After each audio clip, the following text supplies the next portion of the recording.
Hello world, welcome to another thrilling episode of Fashion Corner, your favorite lifestyle and fashion show. And with me as always is the ever beautiful, the gorgeous Charlene McPherson and the incredibly talented, multi-potentialite Jeremiah Jababu, and of course myself, Danielle Sibukudi. We'll be taking you through the trends, the topics of the fashion industry, so stay tuned, don't move a bit.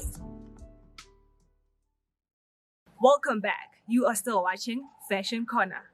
On today's episode of Fashion Travel, Myanmar co-presenters will be taking you through the awesome museum, which is the Myanmar Museum and Archives. This museum is located in Murija, a very large village in the Maseru district. It was formally opened in 1956 and it entered its permanent residence in 1989. The purpose of this whole museum is to carry on the tradition, the very rich tradition of Murija, carrying on the excellence, the innovation, and the artsy and, everything. Let's move on as I give you more fun facts about this awesome place. I hope you love it as much as we do. Come with me.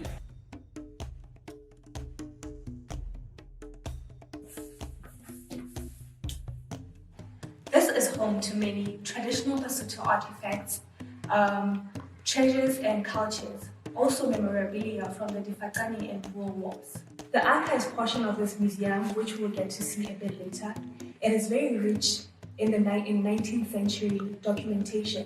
But what you'll find really, really interesting is that they have documentation all the way dating back from 1821. Interesting, isn't it? Right about now, I will join my awesome co-presenters as we go through the museum. They're already looking at some of the awesome artifacts and some of rocks and amazing stuff. Let's just go see what they're up to.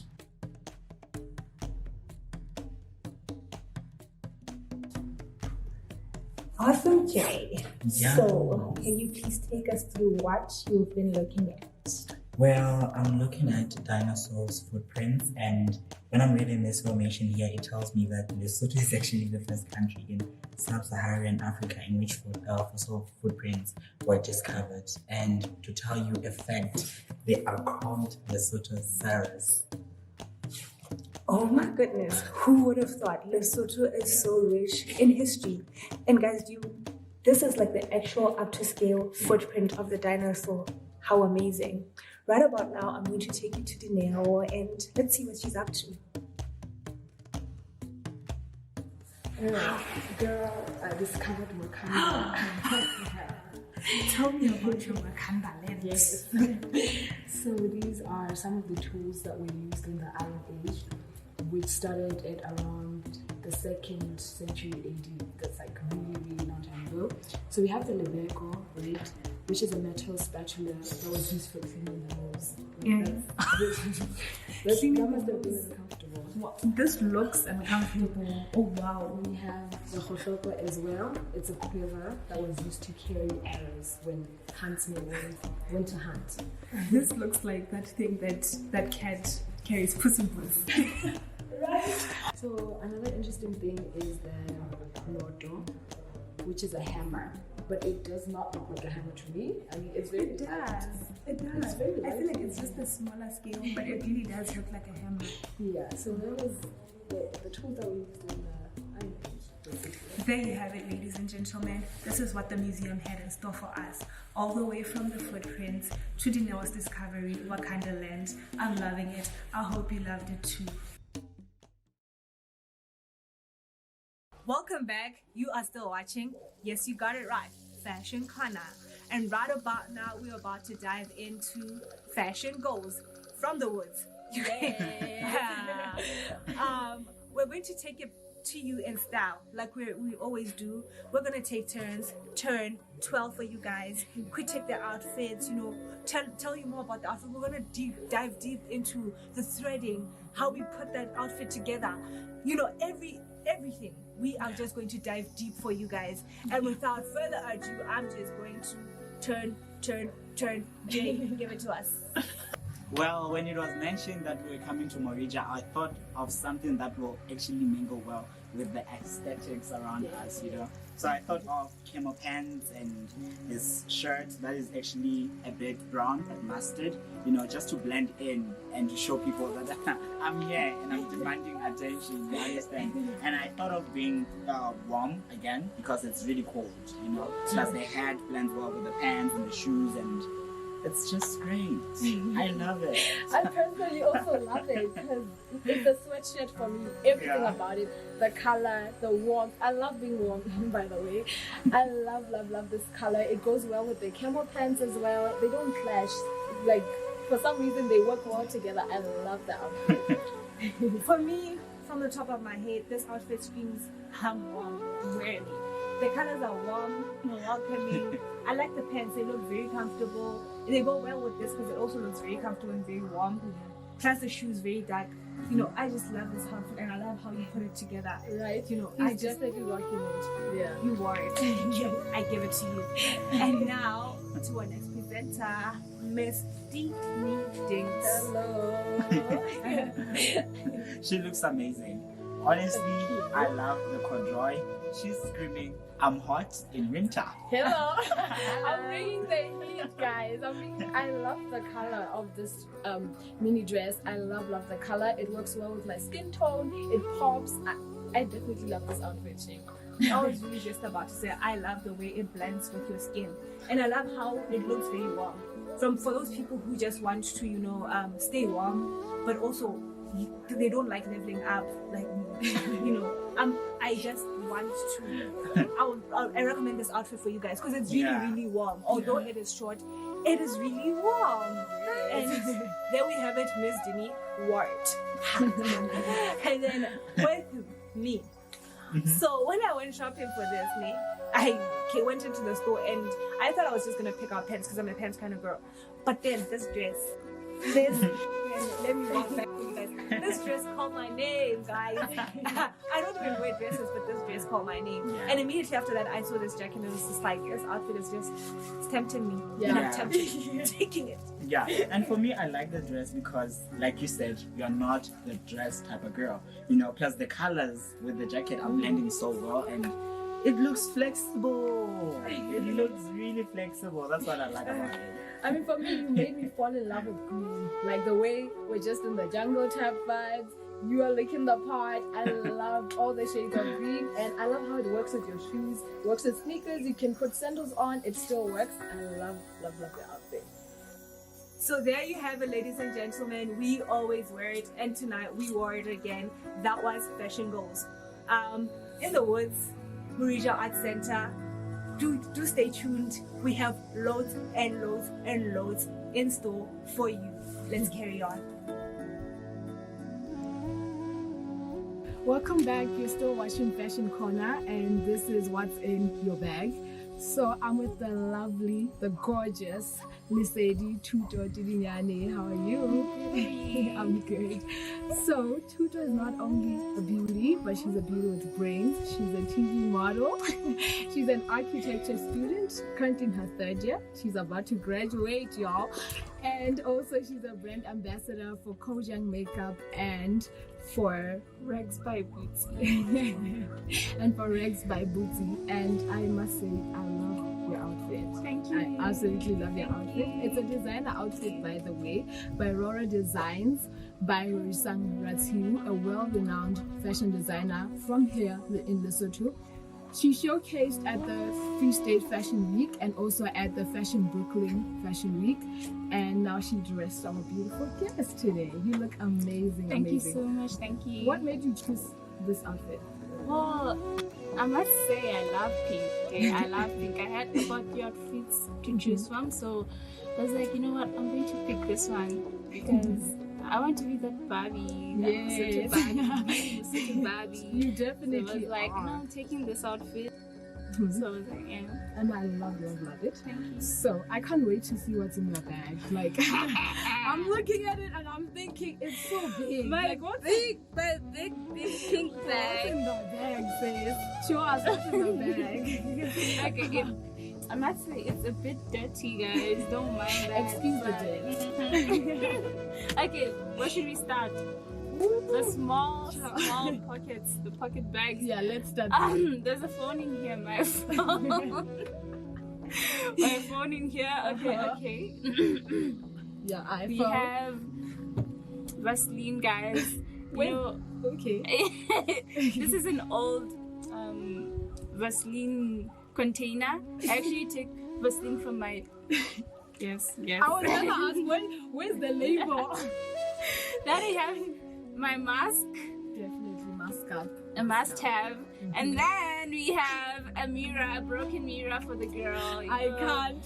I'm a girl. I'm a guy. I need a mirror, even if it's broken, guys. A mirror is a must-have. But girl, where's the rest of the mirror? And I have my sanitizer, also with no tag, but it's a sanitizer. Don't like And then my bag also has I lost my student pass, so they gave me this thing. I don't know what I have to do with this thing. So this is your student ID for now. For now.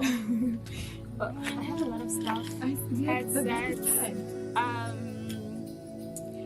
hairpins, Mazaza for the girl. You know what I'm saying? You know what I'm saying? Just as a zero, babe. And then I have clothes. Well, you know, wait, first, a donut for the girl. I don't like sugar, so I know most people would say, didn't you say you don't like sugar? But must have sometimes, guys. Yeah, definitely, I agree. Lip gloss, an almost empty lip gloss for the girl. And then from there, clothes, shoes, and stuff. I had to pack some shoes for myself because it's late and it's cold. It's winter, guys. So we're in the mountains, Yes. just in case. So, yeah. and the lollipop for myself. Do you want one? Yes, Give it to you. Yes, Are you sure? Are you sure? Please. Thank you so much. Thank you so And then much. from there, clothes, a bunch of clothes in my bag, a bunch of clothes. So that's You it. like to change frequently throughout the day, or It's because it gets really hot during the day, so I have to wear something. yeah. So there you have it, ladies and gentlemen. I was hanging out with $2 and I absolutely enjoyed myself. I hope you enjoyed seeing the weird stuff that came out of her bag, especially that mirror. I'm like, girl. Welcome back. You're still watching Fashion Corner, and now we are going to get into the business of fashion. And today's topic is, I think it's fun for me. So, Lesotho is the second largest exporter of wool and mohair in the whole world. And over 90% of our wool and mohair is exported to different countries in Asia, like China, Japan, and some parts of Europe, in Italy, France, and some parts of Africa as well. So Lesotho still remains one of the poorest countries in the world, yet we have so much we are exporting, and we get a lot of money from these exports of wool and mohair. So I want to get from you guys, what do you think can be done to create wealth through wool and mohair? Well, from my side, I feel like exporting, it actually contributes a lot in our country's economy. But I feel like if we did everything in our country, everything would run smoothly and would make lots and lots and lots of money. As much as we don't have machinery, the skills to card, to wash, or to grade the wool, but I feel like if we actually indulge into counter trading rather than just exporting, we would get something in terms of people giving us, other countries giving us machinery and skills, and us giving them wool, for us to actually instill whatever that's needed for us to actually do everything by ourselves in our country. That's how I feel, literally. I feel like for me, other than, investing in exporting wool in like made wool instead of raw wool like we do, we can also like capitalize on formalizing the industry. The wool and mohair industry in this country is quite informal for something that actually brings so much of our revenue in this country. It is so informal, and we don't have it does contributes towards some of our wool not being healthy, because now if I'm by myself supposed to now carry all this thing by myself with just personal resources, that should then mean I don't have a lot of resources. So if they capitalize on formalizing the sector and giving resources, you know, we have what defaming as the what is it called? Our factories are very formal. Why don't we have something more here? Exactly. So what I'm getting from you guys is that value added. You know, we must add value to the wool, to the mohair before we actually export it, instead of just exporting it raw. Exactly. I think that would mean then we have to, as a country, have to find ways to attract investors to invest in the wool industry in the country. Exactly. You know, because I think there are already manufacturers of wool, you know, who actually deal with the wool before they actually re-export it after they get it from here raw. So I think it would be a matter of trying to convince them why they should bring those manufacturing companies into Lesotho and actually that we export wool in a more you know, that's what I think. And like you mentioned, you said Lesotho is one of the greatest wool exporter, but Lesotho are still hungry. I don't understand. And making an easy example, like a close example, we have Botswana that actually produces its own beef, and they export it to the European Union, you know, and they actually making a lot to like a lot of money, you know, that contributes to the economy, and they are not hungry. Why is Lesotho not able to do that? You know, that's the question I have. Also, can you imagine the job creation if the sector was actually formal? Can you imagine the amount of jobs we can bring to Lesotho children who've been crying youth unemployment, but these things are sitting right in front of us. Yeah. Well, getting to your question, I think for me, it's always been like we use like a broker, a South African broker, you know, in order to sell our wool and mohair. And then it was later decided, actually recently, that no, let the wool be sold locally, you know, through a local broker, which I thought was a very fantastic idea. You know, it would create even more jobs. It would make sure that we get fair deals and the like. Exactly. Know? But I just think the strategy that was used, since the whole thing didn't quite work well. So I think the whole strategy that was used to facilitate that process, I think it was kind of off. It was really. And again, I'm thinking of strategies that we can use, right? I'm thinking that if Lesotho could actually involve other people from other countries come to Lesotho to instill the skills that they have to Lesotho, then we will have that gold in our hands to do everything by ourselves in our country, unlike when we have to export all the time, you know. So if we have those skills and we have the machinery, this means everything can be operated in the country and be actually distributed to every Lesotho, and I feel like we'll be rich, we'll have money. Definitely. Another thing that could be done is changing legislation. You know, if they change the legislation to say, you know what, we can no longer export our wool and mohair under these conditions. We have the best wool and mohair. They have no choice but to oblige. So if we could make a few changes in our legislation, that could also go a long way in the right direction. Because you know, with Botswana, they have a strict legislation towards the rich beef, and you can't just get it unless you actually, you know, oblige with the terms and conditions. So changing legislation could probably do us good. Most definitely. Well, that was our conversation for today. You can join in on the conversation on #FashionCorner, and you can comment in the comment section. Just tell us what you think about our wool and mohair industry in the country.